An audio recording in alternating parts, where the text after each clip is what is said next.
Hello students, welcome you all again in our YouTube channel. I Sound Prajapati, welcome you all. Okay, so friends, board ઉપર જોઈ રહેલા છો ને અત્યારે already last ટાઈમના વિડિયોની અંદર જે થિયરી કવર કરેલી હતી એને ડિસ્પ્લે રાખેલી છે બીકોઝ તે સમયે પણ કીધેલું હતું કે અહીંયાથી આગળ જે ટોપિક જોવાના છે હા આજનો ટોપિક લેન્સ ક્લિયર સો એ જે ટોપિક જોવાના છે એની અંદર કઈ ઘટના બને એ સમજવા માટે આ ક્લિયર થવું બહુ જરૂરી છે સો ફ્રેન્ડ્સ જો તમારો આની આગળનો વિડિયો જોવાનો બાકી હોય તો પ્લીઝ પહેલા એ વિડિયોને ચેક કરી લેવો અને જો કમ્પ્લીટ થઈ ગયેલું હોય તો એનાથી આગળની ઘટનાઓને આપણે ભણવાની શરૂ કરશું સો આજનો ટોપિક છે કોના વિશે લાસ્ટની અંદર આપણે જો ગોળીય સપાટી હોય તો એ ગોળીય સપાટી દ્વારા વક્રીભવન કેવી રીતે થાય છે એ કમ્પ્લીટલી સમજીને ઇમેજ ફોર્મેશન કઈ જગ્યાએ પ્રતિબિંબ રચાશે અને કેવી રીતે રચાશે એના રિલેટેડ માહિતીઓ જોઈએ છે હવે અહીંથી આપણે આગળ વધશું આ આકૃતિને ડિસ્પ્લેમાં રાખવી જરૂરી છે તો આના પછી શું થાય છે ઘટના સમજવી ઈઝી રહેશે તો આજનું કામ સ્ટાર્ટ કરતા ગયા રાઈટ સો સૌથી પહેલા એ સોચો કે આજના કામ આપણે કરવાના શું છે સૌથી પહેલા તો આપણે ટોપિક જે એન્ટર કરી ચૂકવાના છે અત્યારે એ છે લેન્સ રાઈટ આ લેન્સ અને અરીસાની અંદર વિદ્યાર્થીઓ જ્યારે શરૂઆતમાં હોય ત્યારે એમને કન્ફ્યુઝન હોય ધોરણ 10 ની અંદર જો કદાચ ઉપર અભ્યાસ કર્યો હોય તો એક નાનું કન્ફ્યુઝન હોય કે સર આ લેન્સ શું છે અરીસો શું છે રાઈટ સો એ કન્ફ્યુઝનને આના પછીની અંદર આપણે ક્લિયર કરી દઈશું જનરલી બધા વિદ્યાર્થીઓને ખબર જ છે લેન્સ એટલે ચશ્માની અંદર જે આવે કે જેની અંદર તમે પેલે બાજુની વસ્તુને જોઈ શકશો પણ અરીસો એટલે શું છે કે સર એવી વસ્તુ કે જેની અંદર આપણે આપણા ખુદને જોઈ શકીએ ક્લિયર સિમ્પલ વસ્તુ છે સો પહેલા સમજો કે લેન્સ એટલે શું છે લેન્સની વ્યાખ્યા કેવી રીતે અપાય હું એવું કહી શકું તમને જો ચેક કરો આ એક સપાટીને ડ્રો કરી ક્લિયર સો અત્યારે હું કહી શકીશ કે એક વક્રીભવનકારક સપાટી છે રિલેટેડ એક બીજી સપાટીને મેં આ રીતે મૂકું છું તો એક બીજી સપાટી થઈ ગઈ તો અત્યારે હું કહી શકાય બે વક્રીભવનકારક સપાટીઓ ક્લિયર બે વક્રીભવનકારક સપાટીઓ અને એની વચ્ચે ઘેરાયેલું કોઈ પ્રકારનું પારદર્શક માધ્યમ ક્લિયર છે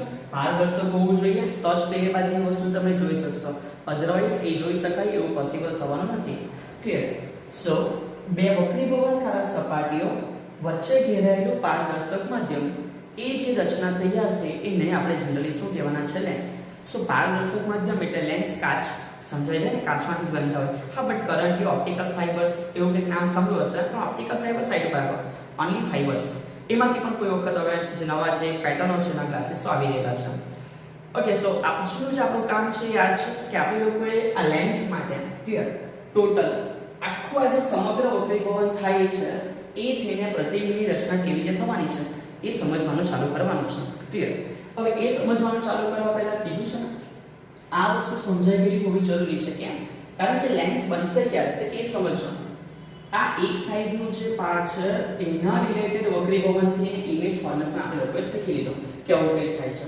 હવે લેન્સની અંદર બીજું નવું કંઈ નથી લેન્સમાં એટલું છે કે અહીંયા એક બીજી સપાટી એડ થઈ જશે સમજાય છે હું શું કેમ છું હા કે ના જ્યાં પ્રથમ સપાટી હતી એની અંદર એક બીજી સપાટી એડ થઈ ગઈ તો હવે જે બની ગયું એ શું થઈ ગયેલું છે લેન્સ સો જસ્ટ આટલો ડિફરન્સ છે જે આપણે લોકો અહીંથી આગળ હવે સમજવા માટે એન્ટર કરવાનો છે ઓકે સો જો તમને ક્લિયર થતું હોય તો આપણે લોકો અહીંથી આગળ કન્ટિન્યુ કરશું કે હવે લેન્સની અંદર આપણે પ્રતિબિંબોને કેવી રીતે મેળવવાના છે અને આગળ પણ કીધું છે ફ્રેન્ડ્સ જો તમને આકૃતિ સમજાઈ ગઈ તમે એનું ફોર્મેશન કેવી રીતે ડેવલપમેન્ટ થાય છે એ શીખી લીધું તો થિયરી ઈઝી રહેવાની છે રાઈટ સો લેન્સની ચર્ચાઓની આપણે શરૂઆત કરી દઈએ સમજો સૌથી પહેલા હું માત્ર એક જ વક્રીભવનકારક સપાટી ડ્રો કરું છું ક્લિયર અને એક વક્રીભવનકારક સપાટી હોય તો એના રિલેટેડ આપણને ઘણી બધી વસ્તુઓ ખબર છે રાઈટ કઈ રીતે ફોર એક્ઝામ્પલ તરીકે સમજો કે આ એની મુખ્ય અક્ષ આપી દઈએ ક્લિયર હશે એના માટે આપણે લોકો શરૂઆતમાં કોઈ પોઈન્ટ ડિસાઈડ કરી દઈએ હજુ લેન્સ જ છે પણ મેં એની ખાલી પ્રથમ સપાટી દોરેલી છે રાઈટ છે સો એના માટે અત્યારે એક ઓબ્જેક્ટ ઓ રહેલો હોય આપણે ઉદાહરતા હોઈએ એ ઓબ્જેક્ટ ઓ માટે આપણને જો પ્રતિબિંબ જોઈએ તો આપણે બે કિરણ દોરતા હોઈએ સો પહેલું કિરણ જતું છે બીજું કિરણ તો સીધું જતું હોય બધી ઘટનાઓ સેમ રિપીટ થાય છે ઓકે કન્ટિન્યુ આ જે કિરણ છે પોતે અહીંયાનો જે લંબ હોય રાઈટ છે શું હોય લંબ હોય કાંથી પસાર થયેલા વક્રતા કેન્દ્ર સી માંથી આઈડિયા છે ને રાઈટ તો એ જે લંબ છે એ લંબના કારણે આપણને સમજ પડે કે જ્યારે પાતળા મધ્યમમાંથી ઘડ મધ્યમાં જાય લેન્સ કાચનો બનેલો છે બહાર જે છે એને આપણે હવા ધારેલો છે તો આ પાતળું છે ના કેવું છે ઘટ છે તો ડેફિનેટલી એ પોતે લંબ તરફ વળશે એટલે આપણે પછી આના પ્રતિબિંબને સમથિંગ આ રીતે જવા દીધેલું ઓકે સમજો તો એવું કહી શકાય કે જો ખાલી એક જ સપાટી હોય, ખાલી એક જ સપાટી હોય તો આપણને આ રીતે પ્રતિબિંબ મળે. તો અત્યારે આ જે મળે છે હું ઇમેજ 1 કહું છું કે આપણને એક પ્રતિબિંબ મળી ગયું. ક્લિયર થશે? બટ હવે સમજવાની વસ્તુ છે, સપાટી એક નથી, સપાટી કેટલી છે? 2 છે. સો અત્યારે આવું થતે તે માત્ર પહેલી સપાટીના કારણે જ હતે, પણ હવે પહેલી સપાટી પછી પાછું વક્રીભવન થવાનું છે બીજી સપાટીના કારણે, એટલે એક્ચ્યુઅલમાં લેન્સ બન્યો છે. ઓકે, સો ક્લિયર થયું? શું કહેવા માંગુ છું? માત્ર એક જ સપાટી હતી તો આ એના માટે પ્રતિબિંબ રચાશે, પણ હવે એક જ સપાટી નથી, એટલે આ જે કિરણ ગયું છે એ કિરણનું વક્રીભવન થશે. ક્લિયર થયું? તે વક્રીભવન પામીને અહીંયા સુધી તો આવી જશે, કોઈ ના નથી, પણ હવે મેટર ચાલુ થયા બીજી સપાટી માટે. ક્લિયર થશે? કોના માટે મેટર ચાલુ થઈ? બીજી સપાટી માટે. તો બીજી સપાટીથી જેમ આગળ વધ્યા તો જો સિમ્પલ છે કે આ લેન્સ છે, રાઈટ? આ શું છે? લેન્સ. તો એ જે લેન્સ છે એ લેન્સનું પોતાનું માધ્યમ એ પોતે કેવું છે? ઘટ માધ્યમ છે. લેન્સ પોતે કેવું છે? ઘટ માધ્યમ. તો હવે કિરણ ઘટ માધ્યમમાંથી કયા માધ્યમમાં જવાનું? પાતળા માધ્યમમાં. તો અહીંયા ફરી પાછું લંબ કાં છે સમજવો પડશે. જો ચેક કરજો, હું તમને આઈડિયા આપું છું કે લંબ કેવી રીતે થાય. આ સપાટી માટે વક્રતા કેન્દ્ર આ બાજુ, તો એ રીતે લંબ હતો.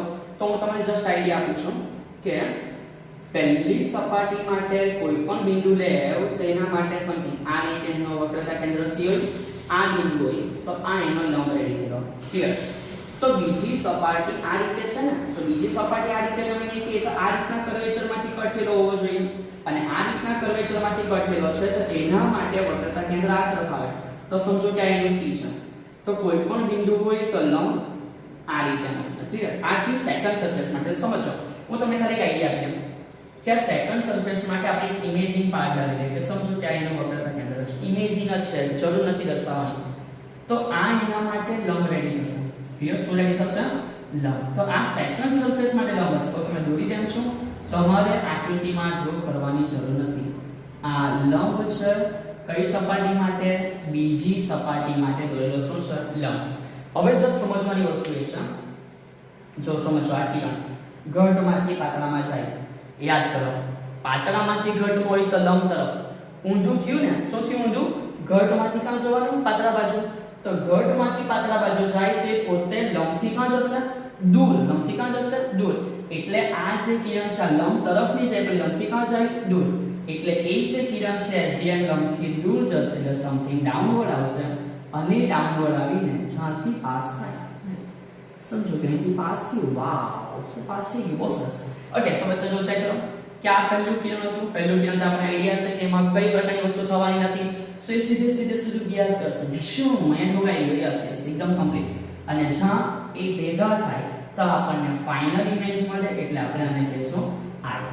સો હોપ સો લેન્સની અંદર શું ઘટના બની એ તમને લોકોને વ્યવસ્થિત આઈડિયા આવેલી હશે.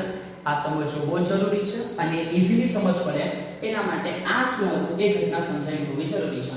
સો જો આટલું થઈ ગયું તો અહીંથી કઈ વસ્તુ સમજવાની છે કે દરેક ડાયમેન્શન આપણે અહીંથી આપશું. ઓકે, બીજું કે અત્યારે ટૂંક સમય માટે એવું ધારી લો કે આપણે જે લેન્સની ચર્ચા કરતા છે પાતળો લેન્સ, મારા જેવો, તમારા જેવો, હા તમારા પાતળા જશો એક યાર. સર પાતળો લેન્સ એટલે કે નવું આવ્યું. ઓકે, સમજો અહીંયા પણ આપણે બે પ્રકારના લેન્સનું ડિવિઝન આપવાના છે, જાડો લેન્સ અને પાતળો લેન્સ. ક્લિયર? સર જાડો દેખાય કે પતલો, અને જાડો દેખાય જાડો, એવું નથી. એના માટે એક નાનો ક્રાઇટેરિયા છે, બટ એને પછીથી અત્યારે ખાલી મગજમાં રાખવું. પાતળો લેન્સ છે, જો પાતળો લેન્સ હોય તો એકદમ નાનો ભાગ છે. કેવો ભાગ છે? એકદમ નાનો. આ તો ઝૂમ કરીને થોડું દોરેલું છે સમજવા માટે, પણ પાતળો લેન્સ એકદમ નાનો પાર્ટ હશે. ક્લિયર? તો એકદમ નાનો પાર્ટ હોય તો એ ડિસ્ટન્સ ઇતનું સહાય, ઇતના સહાય, તો સિમ્પલ તમે એને અવગણી લેજો. ક્લિયર થશે કે? સો અત્યારે થિયરીમાં લીધેલો લેન્સ પાતળો છે, એનો જે ઇન્ટર સાઇડનો જે ડિસ્ટન્સ છે એ આપણે લોકો અવગણી શકશું. ક્લિયર? સો જો એને અવગણવામાં આવે તો આપણે અહીંથી ડાયમેન્શન્સ આપી શકીએ. સમજો ડાયમેન્શન્સ કયા છે. સો અહીંયાથી અહીંયા સુધી અત્યારે એવું કહી શકાય કે આ વસ્તુ છે, તો વસ્તુ અંતરને આપણે શું કહેતા છે? U. ક્લિયર? નેક્સ્ટ આગળ સર ઇમેજ તો બે બની, તે બે ઇમેજ માટે અલગ અલગ નામ આપતા ગયા. અહીંયાથી એવું કહી શકાય કે આ જે છે ને પ્રથમ સપાટી માટે છે, રાઈટ? શું છે? પ્રથમ સપાટી. એ પ્રથમ સપાટી માટે બની, અને આ જે બનેલી છે એ કોના માટે છે? બીજી સપાટી. ક્લિયર?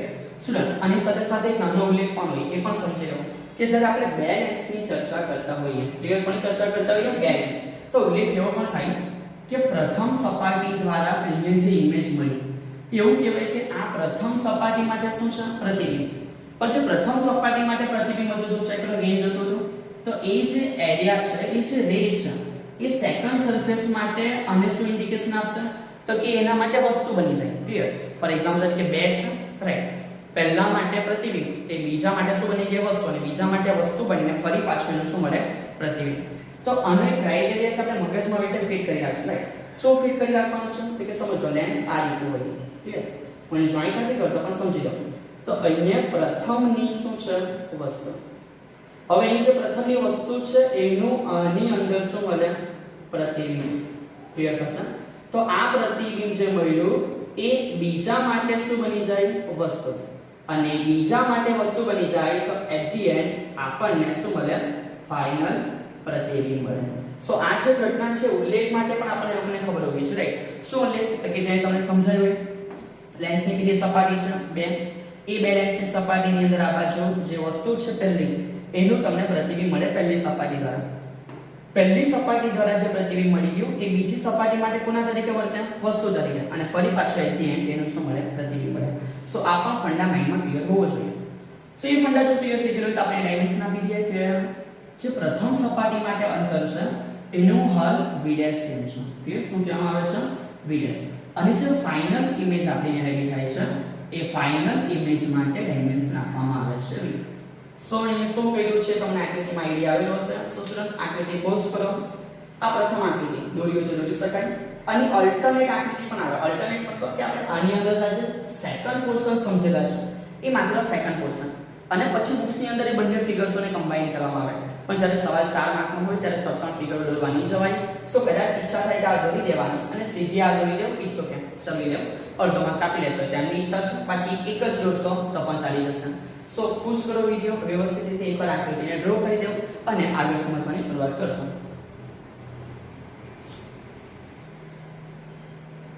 ઓકે, સો જો આકૃતિ વ્યવસ્થિત ડ્રો થઈ ગઈ હોય તો કામ ચાલુ કરીએ. હવે આપણે અહીંથી નેક્સ્ટ આગળ આવવાના છે લેન્સ મેકર્સનું સમીકરણ. ફરી પાછું એકવાર કેમ છું? કયું સમીકરણ? Lens makers. સો લેન્સ બનાવવાનું સમીકરણ. હા, લેન્સ બનાવવાનું સમીકરણ મતલબ કે હવે ઘરે બેસીને લેન્સ બનાવી શકશો? ના બકા, એ નથી થવાનું. લેન્સ કેવી રીતે બને, એના માટે કયા ડાયમેન્શન જોઈએ એ સમજવાના છે. ક્લિયર? સો કામ સ્ટાર્ટ કરતા ગઈએ. ઓકે, સો ફરી પાછું કામ સ્ટાર્ટ કરવા પહેલા એકવાર યાદ કરાવી દઉં. આકૃતિ આપણે ક્લિયર થઈ ગઈ છે. આપણને અહીંથી એક સમીકરણ ખબર હોવું જોઈએ ગોળીય સપાટી માટેનું. ચલો, જો ગોળીય સપાટીનું સમીકરણ ક્લિયર હશે તો આ સમજવું બહુ ઈઝી છે. ગોળીય સપાટીનું સમીકરણ શું હતું? સો સિમ્પલ વસ્તુ છે. એક જ પાર્ટ માટે આપણે જે લખેલું હતું એવું હતું -n1/u +n2/v is equal to, યાદ રાખવાની ટ્રીક છે, જે પ્લસ હતો એ પહેલા આવે અને જે માઈનસ હતો એ પછી આવે. એટલે કે n2 - n1/r એટલે કે વક્રતા ત્રિજ્યા. તો બચ્ચો અહીંથી એક વસ્તુ યાદ રાખજો, આપણી ગોળીય સપાટી હવે એક નથી, હવે કેટલી છે? બે. તો એ પણ ધારી લઈએ. સમજો કે જે આ પ્રથમ છે એ પ્રથમ માટે આપણે ધારી લઈએ કે વક્રતા ત્રિજ્યા r1 છે, અને જે આ બીજી છે એના માટે એવું ધારી લઈએ કે જે વક્રતા ત્રિજ્યા છે કઈ છે? r2 છે. ક્લિયર થશે? સો આ સમીકરણનો ઉપયોગ આપણે બંને સપાટી માટે કરશું, પ્રથમ સપાટી માટે પણ અને બીજી સપાટી માટે પણ. એ થઈ જાય એટલે થિયરી પછી ઈઝી છે. સો સમજો કે આપણે શું શરૂઆત કરવાના? આકૃતિ દોરવાની છે, એનું વર્ણન પીડીએફ માં મળી જાય છે. સો પીડીએફ ડાઉનલોડ કરી લેવી જરૂરી છે. સર એના માટે તમને WhatsApp કરીને માંગવું પડશે. ઇટ્સ ઓકે બગા, થઈ જાય ને, એ પણ આપણે કોન્ટેક્ટ માં આવી જશું. ઓકે, સો કન્ટિન્યુ. લેન્સ મેકર્સ નો સમીકરણ.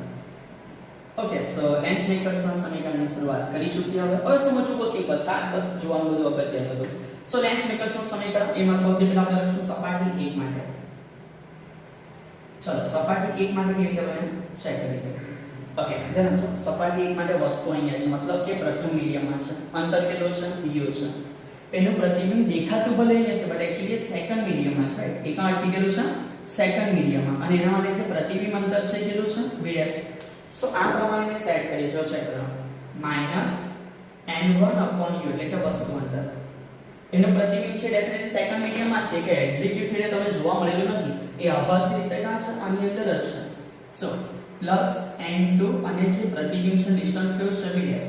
ઇઝ ઇક્વલ ટુ પોઝિટિવ વાળું પોઝિટિવ, નેગેટિવ વાળું માઇનસમાં છે અને આ બાજુ છેદમાં પહેલું છે ને તો શું લખવાનું r1 આને હું કહી દેવા સમીકરણ 1. ઓકે સો આ તો તમને લોકોને ક્લિયર થઈ ગયું હશે કે બીકોઝ જે આ ભણેલા છે એ જ બેઠું તો લખેલું છે કઈ નવું નથી, ખાલી વિના બદલે શું છે વિદેશ કેમ ઇમેજ આ બાજુ છે ને. નેક્સ્ટ આગળ કન્ટિન્યુ કરતા ગયા. પ્રથમ સપાટી માટે લખાઈ જાય તો નેક્સ્ટ આગળ લખશું સપાટી 2 માટે. ઓકે સો સપાટી 2 માટે ચલો તો સપાટી 2 માટે બહુ અગત્યની વસ્તુ છે. હવે શું છે આ જે કઈ ઇમેજ હતી એક્ચ્યુઅલી અંદર છે. પહેલાની ઇમેજ એટલે કે પ્રતિબિંબ, બીજા માટે શું બની જાય વસ્તુ. તો પહેલાની ઇમેજ એટલે કે બીજા માટે વસ્તુ આની અંદર છે. તો લખવામાં કાળજી રાખજો. વસ્તુ કાં છે તો કે n1 માં નથી, વસ્તુ n2 માં છે એટલે કે માઈનસ n2 અને છે અહીંયાથી હવે આ જે બની ગયું પ્રથમ સપાટી માટે પોતે શું છે, પ્રથમ સપાટી માટે પ્રતિબિંબ પણ બીજા માટે શું છે વસ્તુ. એટલે લખી દઉં છું કે બીજા માટે એ પોતે વસ્તુ છે. તો બીજા માટે વસ્તુ અંતર કેટલું થઈ ગયું v'. બીજા માટે વસ્તુ અંતર કેટલું છે v' પ્લસ હવે જે સેકન્ડ સરફેસ છે એ સેકન્ડ સરફેસ માટે આપણને એડજેન માં ઇમેજ મળી. ક્લિયર થશે ને. એડજેન માં શું મળી ઇમેજ એટલે બીજી સપાટીનું પ્રતિબિંબ અહીંયા મળ્યું. તો એ કયા માધ્યમમાં છે કે આ ફરી પાછું બહાર શું છે હવા. લેન્સ માટે આ બાજુ અને આ બાજુ બંને બાજુ શું છે હવા છે એટલે કે કોઈ પ્રકારનું મીડિયમ છે રાઈટ. પાણી પણ હોઈ શકે, આલ્કોહોલ પણ હોઈ શકે, હા કે ના બચ્ચો. સો n1 હવાની અંદર છે કે જેના માટે ફાઇનલ પ્રતિબિંબ v આગળ મળે છે. આ તો સિમ્પલ ટ્રીક એવી છે કે n1 n2 બટ થોભો સપાટી બીજી છે. જરૂરી નથી કે બંને સરખા જ હોય, અલગ અલગ હોય એ પ્રમાણે જ ભણીએ. તો અહીંયા r2 અને આ v સમીકરણ 2 સોસ્પતિ આપણે સમીકરણ 1 અને 2 સુધી આવી ગયેલા છે. શું કરવાના છે ને કે આગળના સમીકરણ માટે કંઈ નથી, બસ સમીકરણ 1 અને 2 નો સરવાળો કરતા. ક્લિયર. સો કન્ટિન્યુ. અહીંથી આગળ આપણે શું કરવાનું છે તો કે સર અહીંથી આગળ સમીકરણ 1 વત્તા શું કરવાના સમીકરણ નંબર 2. Okay that's all. આપણે લોકો એન્ડ સુધી પહોંચવાનું ચાલુ કરી દેવાના. બચ્ચો લખ્યા નથી કરતો કોણ કોણ જતું રહેશે, કોણ કોણ એકબીજાને મિટાવી દેશે તો શોધી કાઢો. n2 upon v' એ પોતે પોઝિટિવ છે, એ જ n2 upon v' એ પોતે કેવું છે નેગેટિવ. શું સરવાળો થાય ત્યારે એક પોઝિટિવ એક નેગેટિવ પોતપોતાની શું કરી દે મિટાવી દે. પછી એટલે કહેવામાં આવે કે લડાઈ ના કરવાની હોય નહીં તો મિટી જવાય. સો જ્યારે સરવાળો થાય છે ત્યારે આ બે વસ્તુઓ એકબીજાને કેન્સલ આઉટ કરી દેશે. they are going to be dead. સો જે બચ્યું છે લખતા ગઈએ તો શું બચ્યું છે આ બાજુનો ભાગ -n1 upon u. આની સાથે આટલા ભાગનો જે સરવાળો છે બરાબરની એક સાઈડ બરાબર બરાબરની બીજી સાઈડ બરાબર છે ને સર બરાબર છે. સો n1 upon u અને આ બાજુ જે બચેલું છે plus n1 upon v is equal આ સાઈડનો સરવાળો કરવાનો છે. પણ એના માટે એક નાની વસ્તુ સમજો. n2 upon n1 છે ને n1 n2 સોરી upon ને પ્લસ માઈનસ. સો અત્યારે મેં ઉપરનો ભાગ એમ જ લખું છું કે n2 n1 upon r1 કે જેનો સરવાળો થવાનો છે આની સાથે. ચલો અત્યારે ફેક્ટર લખી દઈએ. શું લખી દે n1 n2 upon શું છે r2.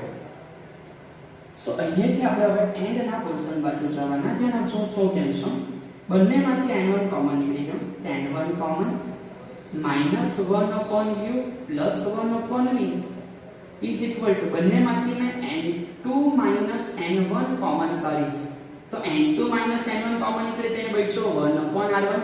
પણ બચ્ચો એ ચેક કરજો થોડું ઓલ્ટરનેટ છે. n1 n2 છે તો માઈનસ ને બહાર કાઢી નાખવો પડે તો સરખું થઈ જાય. એટલે કે હવે આ પોઝિટિવ ની હશે આ કેવું હશે નેગેટિવ. કેમ કોમન કોણ નીકળ્યું n2 n1 ઓલ્ટરનેટ છે ને એટલે અહીંયા 1 upon શું થઈ જશે r2.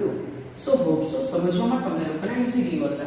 સો ફાઇનલી આપણે ઇક્વેશન સુધી પહોંચી ગયા. શું આવ્યું -1 upon u plus 1 upon v is equal to આ પોર્શન નીચે જશે તો હું કહી શકીશ કે n2 n1 divided by n1 into 1 upon r1 minus 1 upon r2. સો આ જે ફાઇનલી આપણી પાસે રેડી થયું છે આને બોલવામાં આવે લેન્સ મેકર્સનું સમીકરણ. સર આવું સમીકરણ આવે ભાઈ આ કે સમીકરણ કહેવાય. ડુ નોટ વરી. આને થોડું આગળ વધારીએ અહીં સુધી પણ સાચું છે પણ આને થોડું હજુ આગળ સમજીએ એટલે તમને ચોકડી જેવું દેખાશે રાઈટ.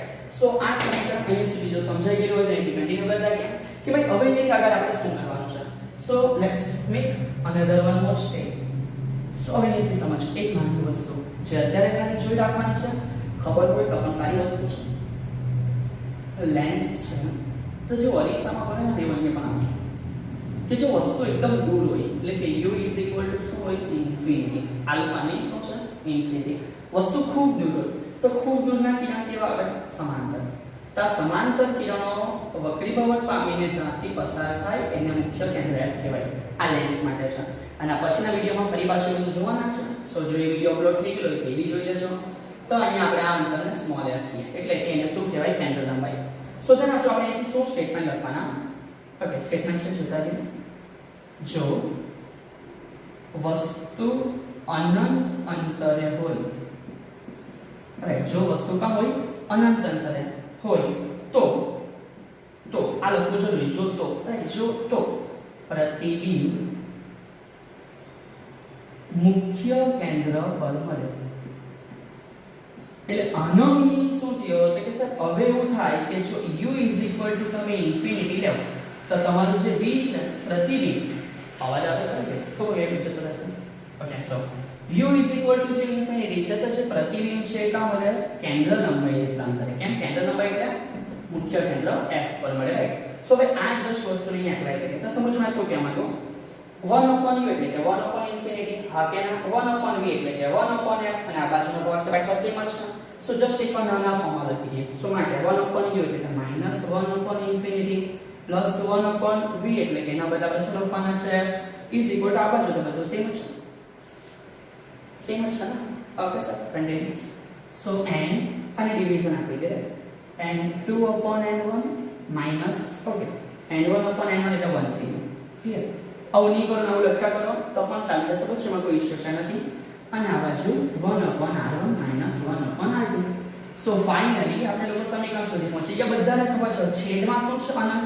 હા સર, 1/∞ becomes 0. યો, એકદમ કમ્પ્લીટ. સો આ 0 થઈ ગયું. So finally 1/f is equal to આવું લખો તો પણ ચાલે, આવું લખો તો પણ ચાલે. સો તમારી ચોઈસ છે. કાઉન્સની અંદર n2/n1 minus 1/r1 minus 1/r2 and that's all. આ જ આવી ગયું. અને ઓફિશિયલી ચોપડીની અંદર શું કહેવામાં આવ્યું છે? લેન્સ મેકર્સનું સમીકરણ. સો હોપ સો તમને આ સમીકરણ આઈડિયા એવો છે કે આપણે લોકો કેવી મેળવેલું છે. થિયરી જોઈને પણ ખબર પડી જવું જોઈએ કે આ જે થિયરી છે કેટલા માર્કની હોવી જોઈએ? 4 માર્કની. ચેપ્ટરમાં કેવા સવાલો પૂછાતા છે, સો યોગ્ય રીતે તૈયાર કરતા રહ્યો. તમારી ફરજ કેવો છે? સો અહીંયા સુધી પહોંચી ગયા લેન્સ મેકર્સનું સમીકરણ છે. કોઈ વખત એવું પણ આવે કે લેન્સનું સમીકરણ. હવે એ તો બચ્ચો તમે ધોરણ 10 ની અંદર જોયું છે, થોડું નીકાળી દઈએ. સો અહીંથી જે સમજવાનું છે એને પણ થોડું જોઈએ. નેક્સ્ટ આગળ જો કદાચ એવું પૂછે, સર બોલ કેવું ગંદુ થઈ ગયું, શું કહેવું? લેન્સનું સમીકરણ. સો જો લેન્સનું સમીકરણ પૂછાય તો એના માટે કઈ નથી કરવાનું, જસ્ટ એટલે મેં હાઇલાઇટ કરેલું હતું. અને બે આપેલું છે ને, તો આને નંબર 3 આપી દઉં અને આને નંબર 4 આપી દઉં. ક્લિયર? સો જસ્ટ એટલું ચેક કરો કે મેં તમને કેવા શું માંગુ લેન્સના સમીકરણ માટે. 3 અને 4 ને કમ્પેર કરીએ તો બંનેની જે આ સાઈડ છે, આ સાઈડ એનો મીનિંગ કે રાઈટ સાઈડ સેમ છે. તો રાઈટ સાઈડ સેમ છે તો લેફ્ટ સાઈડ પણ સેમ આવે. એટલે કે 1/f એટલે કે આટલો ભાગ થાય ને. સો એ સીધું સમીકરણ છે કે સમીકરણ કયું લેવાનું? 3 અને 4 પરથી. તો 3 અને 4 પરથી એવું કહી શકું કે 1/f is equal to -1/u plus 1/v. તો આ જે ફંડા છે એને શું કહેવાય? લેન્સનું સમીકરણ. શું કોઈ વખત આવું પણ પૂછી કાલે તો અહીંયા સુધી આવી જવાનું. એક સ્ટેપ જસ્ટ વધારે કરવાનો છે, બાકી થિયરી ઇઝી છે. સો થિયરી લખતી વખતે હેડિંગ લખવાનું છે લેન્સ મેકર્સનું સમીકરણ. બટ એટ ધી એન્ડ આ લેન્સનું સમીકરણ કોણ છે એ નીચે આવી હાઇલાઇટ કરવું હોય તો તમે કરી શકશો. સો હોપ સો તમને થિયરી શું છે એ કમ્પ્લીટલી આઈડિયા આવેલો હશે. હા સ્ટુડન્ટ થોડું લાગતું હશે કે સર થિયરીઓ લાંબી આવે છે, બટ ઇઝી છે ને સમજવા માટે. ધોરણ 10 ના જ કન્સેપ્ટો છે તો બેટર છે કે ડીપથી સમજો. 10 માર્કનું ચેપ્ટર છે, મહેનત તો માંગશે પણ માર્ક મળી પણ જશે.